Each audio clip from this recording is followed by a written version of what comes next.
What's the meaning of Carl Bridgewater?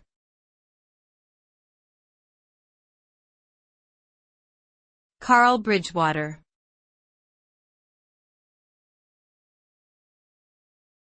Carl Bridgewater.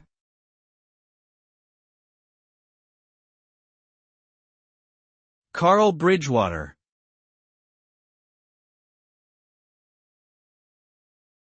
Carl Bridgewater.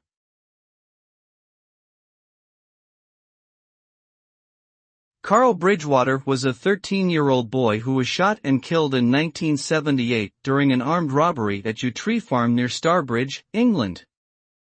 The case became known as the Carl Bridgewater murder case and resulted in 4 men being found guilty and sentenced to life imprisonment.